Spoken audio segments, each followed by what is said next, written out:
ভাই, মানুষের ছোট ভাই থাকলে যে এত পচানি খাইতে হয় এটা যাদের বাসায় আছে তারা জানে। সো আমার ভাই আমাকে এখানে পচাচ্ছিল কারণ আমি ওকে দুপুর 2টায় দিছিলাম বিরিয়ানির দাওয়াতে, বাট আমি সেটা ওকে বিকাল 5টায় খাওয়াইছি। কারণ আমি তো তোমাদেরকে কিছুদিন আগে ব্লগ শেয়ার করছি যে আমার মাছ ধরার ওই দিনই আমি ওকে দাওয়াত দিছিলাম। সো অনেক লেন্দি হয়ে গেছিলো। তো যাই হোক, আমাদের কাজিন হুট করে ফোন দিছে যে বের হও, তারা হলো আমাদের এই এরিয়াতে আসছে। সো আমি একদম বাসার জামাকাপড় পরা অবস্থায় হলো বের হয়ে যাই দেরি না করে। সবাই ব্রিজে দাঁড়ায় ছিল, এখানে দুলাভাই ছিল, বেবি ছিল, আর এটা হলো আমার মেজো খালার হলো যে ছেলে, আমার বড় কাজিন।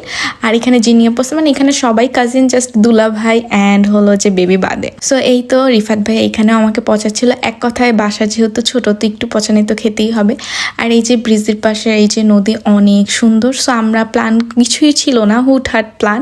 তো তারা ভাবছিল যে চলো ব্রিজের পাশে যে চটপটির দোকান আছে সেখানে যে চটপটি খাই। তো এই যে চলে আসছে আমরা। আর এখানে যেহেতু বড় দুলাভাই, বড় ভাই, বড় বোন আছে, তো আমার আর জিসানের ভাই কোনো প্যারাই নাই। সো যাই হোক, আমরা আমাদের চটপটি অর্ডার দেওয়ার পর কিছুক্ষণের মধ্যে সার্ভ করে দেয়। আর এখানে চটপটিটা মোটামুটি অনেকটাই ভালো ছিল, কারণ গ্রাম সাইডের রেস্টুরেন্ট নিয়ে আমাদের খুব হেজিটেড হয়, বাট সেই তুলনায় চটপটিটা ভালোই ছিল। ভিডিওতে যেরকম দেখছেন টেস্টও মোটামুটি হলো যে 10 আউট অফ আমি 6-7 দিতে পারি এমন। তো যাই হোক, আমাদের খাওয়া দাওয়া শেষ করে এখানে টাকা দেওয়ার পর্বে রিফাত ভাইয়া আর জিনিয়াপুর মধ্যে একটা ভালোই দ্বন্দ্ব হচ্ছিল।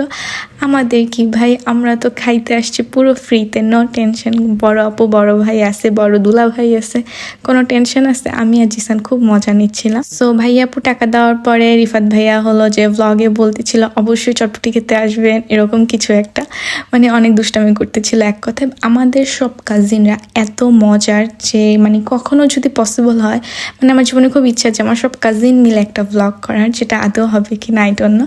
তো যাই হোক, দেন হলো আমরা মুক্ত মঞ্চের দিকে যাব, কারণ ওইখানে হলো যে পাশে একটা চায়ের স্টল আছে। তো রাস্তা থেকে হাঁটতে হাঁটতেই পুরীর দোকানটা চোখে পড়ে।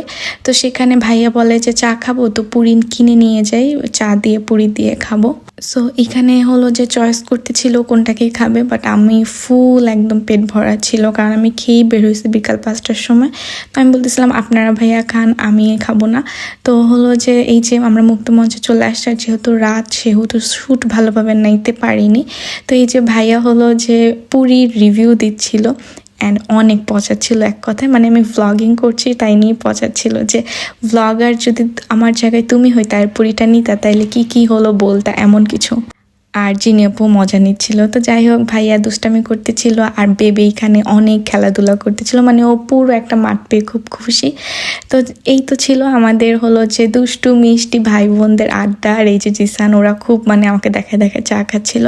তো যাই হোক, এই ভ্লগটা এই পর্যন্ত। সবাই ভালো থেকো, সুস্থ থেকো, আমার জন্য দোয়া করো। Thanks for watching. আল্লাহ হাফেজ।